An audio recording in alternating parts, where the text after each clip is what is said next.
was supposed to be an unforgettable night. Just me, Ethan, and our closest friends, camping in his backyard under the stars. We had the tent set up, snacks piled high, and flashlights ready for ghost stories. The yard felt like a safe haven, a barrier between us and the world. But safety can be deceiving, and that night, we learned how quickly comfort can turn to fear.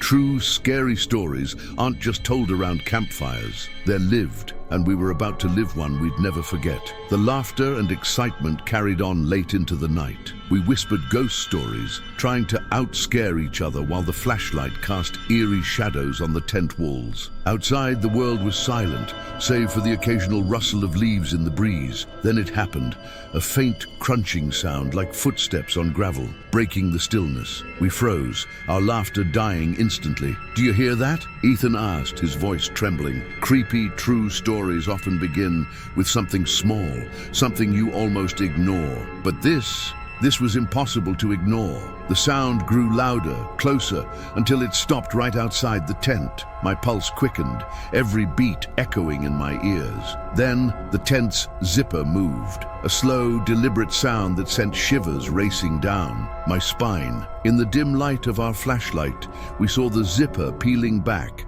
revealing a shadowy figure crouched at the entrance. His silhouette was dark and imposing, and the faint beam of light caught the glint of something in his hand. Real-life horror isn't about monsters or ghosts. It's about moments like this, when you realize you're completely vulnerable. For a few agonizing seconds, none of us moved. The figure didn't speak, didn't make a sound, just crouched. There, his face obscured by shadows. Then Ethan screamed, a piercing, raw sound that jolted all of us into action. We screamed too, our voices blending into a chaotic burst of panic and fear. The man flinched, startled, and stumbled backward into the darkness. Our screams echoed into the night, shattering the eerie silence. Haunted places aren't just abandoned buildings. Sometimes they're the places you thought were safest. Ethan's parents came rushing out of the house, their flashlights sweeping across the yard. "What happened?" his dad shouted, his voice filled with panic. We scrambled out of the tent, tripping over each other as we tried to explain. "There was a man!" Ethan yelled, pointing toward the trees. But when his dad searched, the man was gone. No footprints, no sign of anyone. It was as if he'd vanished into thin air. Unsolved mysteries have a way of planting seeds of doubt. And that night, the yard felt like it was hiding a secret it didn't want to share. Inside the house, the fear lingered like a heavy fog. None of us could sleep, huddled together on the living room floor, while Ethan's parents locked every door and window. Every creak of the house and every gust of wind outside made us jump. When the police arrived, they searched the yard and surrounding area, but found nothing. "Probably a vagrant passing through," one officer said, trying to reassure us, but his words felt hollow. True ghost stories don't need the supernatural to haunt you. Sometimes it's the unanswered questions that keep you awake at night. The tent stayed up for days after, its empty shell a stark reminder of what had happened. I couldn't stop replaying the moment the zipper moved, the shadow at the entrance, the sound of Ethan's scream. What if we hadn't screamed? What if he had stepped inside? Those thoughts twisted in my mind, growing darker with each passing day. Real-life horror experiences aren't just about the event itself. They're about the fear that lingers, reshaping the way you see the world. A week later, we heard a rumor from another kid in the neighborhood. They claimed they'd seen a man watching them from the woods late one night. The description matched ours exactly. Wild eyes, unkempt hair, a shadowy figure that disappeared as quickly as it appeared. The police hadn't caught anyone, and the idea of him still being out there made my skin crawl. Chilling real-life stories ripple outward, touching lives you didn't even know were connected. Even years later, I can't step into a tent without feeling a pang of unease. That night changed us all. Ethan stopped camping entirely, and I began double-checking locks and windows before bed. Safety, I realized, is fragile, a thin veneer that can shatter without warning. Bone-chilling true stories aren't just about fear. They're about the realization that the world isn't as safe safe as you thought it was. Every creak of a floorboard, every shadow in the corner of my eye feels heavier now, like a reminder of how close danger can be. But the worst part is knowing that sometimes it's not over. Sometimes the stranger isn't just passing through, and sometimes they come back, like the man who appeared in the woods a few years later, during another story I'm not sure I'll ever fully understand. There's a particular kind of silence in the woods at night, thick, almost suffocating, like the trees themselves are holding their breath. My friends and I thought we'd embrace that stillness during a sleepover on my uncle's property, surrounded by nothing but the vast forest. We planned the usual: roast marshmallows, swap creepy true stories, and pretend we weren't scared of the dark. But that night, the silence didn't feel peaceful. It felt alive, like it was watching us. What began as an ordinary evening quickly unraveled into something we'd never forget. The night started innocently enough. The fire crackled, the smell of burnt sugar lingered in the air, and the trees swayed gently in the breeze. Then came the smell, faint at first, but quickly overwhelming. It was rancid, like something decaying, and it seemed to creep closer with each passing moment. "What is that?" Liam asked, his face scrunching in disgust. We laughed nervously, trying to brush it off, but the tension hung heavy between us. Real-life horror often begins with small, unsettling details, and this was no different. Then we heard it, footsteps crunching through the underbrush, slow and deliberate. We froze, exchanging wide-eyed glances, our laughter dying instantly. "Probably a deer," I whispered, though my voice betrayed the panic bubbling beneath the surface. Liam grabbed the flashlight and pointed it toward the sound. That's when we saw him, a man standing just beyond the tree line, staring directly at us. His clothes were filthy, his hair matted, and his eyes wild. Haunted places aren't just about creaky floors or distant whispers. Sometimes it's about the people who don't belong. He didn't say a word, just stood there, swaying slightly, his breathing heavy and audible even from a distance. The stench intensified, and we realized it was coming from him. Jake, always the brave one, called out, "Hey, who are you?" The man tilted his head, like he was trying to decide if we were worth answering. Then, without warning, he lunged forward, his movements erratic but terrifyingly fast. Terrifying true events don't give you time to think. They demand instinct. Ours was to run. We bolted, adrenaline surging as we sprinted back toward the cabin. The forest, once a playground, now felt like a maze, each shadow a potential threat. Behind us, the man's heavy footsteps thudded against the ground, his ragged breathing growing louder. "Don't look back!" Jake shouted, though I couldn't help myself. I glanced over my shoulder and saw him, his arm outstretched, a glint of something sharp in his hand. My heart felt like it would burst from my chest. Haunted places are supposed to be still, but this one felt alive, and it was chasing us. The cabin came into view like a beacon, its faint porch light cutting through the darkness. We threw ourselves inside and slammed the door, locking it in one fluid motion. For a moment, the silence returned, broken only by our gasps for air. Then came the pounding, loud, relentless, shaking the walls. "What does he want?" Liam yelled, his voice cracking. None of us had an answer.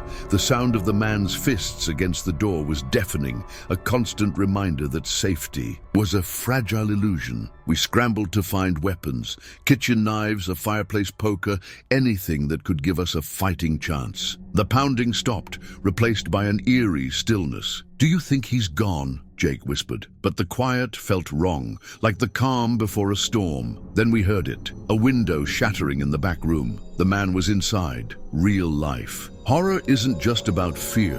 It's about the realization that there's nowhere left to run. Jake gripped the poker tightly as we crept toward the noise, every step a gamble. The smell hit us first, overwhelming and putrid. Then we saw him crouched in the corner, clutching a large knife. His eyes locked onto us, and for a moment, time seemed to freeze. "Get out!" Jake screamed, swinging the poker with everything. He had. The man dodged, but the sound startled him enough to back off. We didn't wait to see what would happen next. We ran, bursting out the front door and into the woods, the darkness suddenly feeling safer than the cabin. The police arrived, quickly, but the man was gone, leaving behind only the shattered window and a trail of blood leading deeper into the forest. "We've been looking for him," one officer said, his tone grim. "He's dangerous." As they explained his connection to unsolved crimes in the area, my stomach churned. Creepy true stories aren't just about what happens, they're about what could have happened. The close calls that make your blood run cold. Even now, the woods feel tainted, like they're hiding secrets we weren't meant to uncover. I can still hear his footsteps in my dreams, still feel the weight of his stare, but the scariest part, knowing he's still out there, waiting. Sometimes danger doesn't disappear, it just changes its face, like the man we'd encounter years later, far from the woods, but equally terrifying.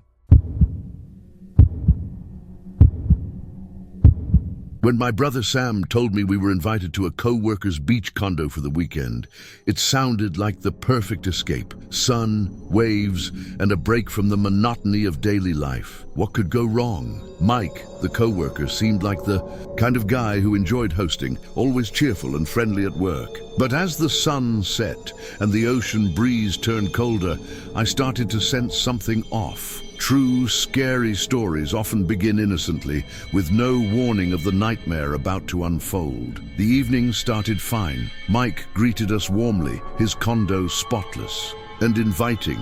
We ate dinner while he told us about the area, his voice animated as he gestured toward the windows overlooking the ocean. But as the night wore on, his mood began to shift. He poured drink after drink, his laughter growing louder and more forced. Then came the jokes, dark, unsettling ones about how easy it would be to disappear someone out there. Sam and I exchanged uneasy glances. Creepy, true stories often hide in plain sight, and I could feel one taking shape. By the time we moved to the living room, Mike's behavior had become erratic. He paced the room, muttering under his breath, his words disjointed and hard to follow. At one point, he stopped mid-sentence, staring out the window as if he'd seen something. "They're watching us," he said, his voice low and strained. "Who?" I asked, trying to keep my voice calm. He didn't answer, just turned back to his pacing. Real-life horror experiences often come with no explanation, just an overwhelming sense that something is very wrong. Around midnight,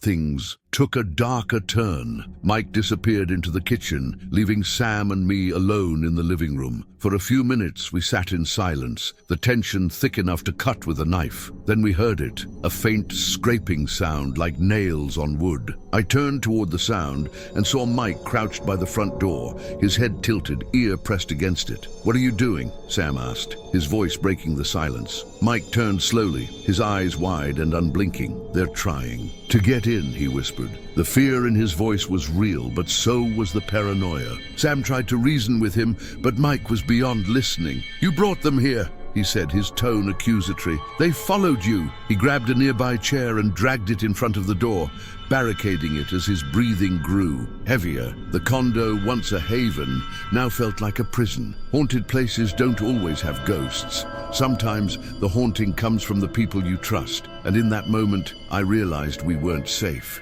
Mike's paranoia escalated into aggression. He grabbed a wine bottle and smashed it against the counter, the sharp crack making both Sam and me flinch. "They're already inside," he shouted, his voice echoing in the small space. Sam stepped between us, his hands raised in a calming gesture. "Mike, let's just talk," he said, but Mike wasn't hearing it. His eyes darted around the room like he was searching for an invisible enemy. True, scary stories often make you question what's real, and in that moment, I wasn't sure if we were facing a threat from outside or from Mike himself. The breaking point came when Mike lunged at Sam, shoving him against the wall. I grabbed a heavy lamp and swung it, the crash startling Mike enough to make him back off.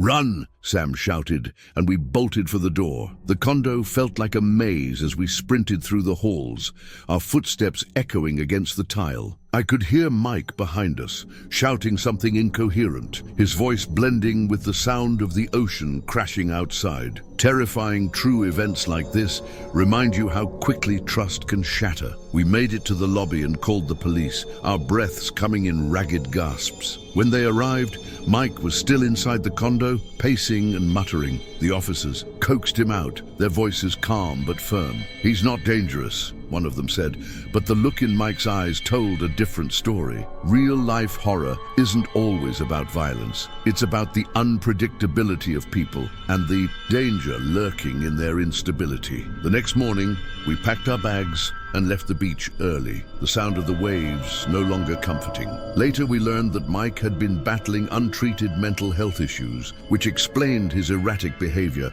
but that knowledge didn't erase the fear we felt that night. Haunted places aren't always decrepit old buildings. They can be shiny condos hiding the darkest moments. Creepy true stories often teach us that danger isn't always where you expect it. Even now, I can't look at a beach condo without feeling a chill. That night taught me a hard lesson. Trust is fragile, and people can change in an instant. But sometimes it's not just the people, it's the places that seem to hold on to the fear, waiting to pass it on to the next unsuspecting visitor. And sometimes you wonder if the fear followed you home, lingering just beyond the edges of your comfort.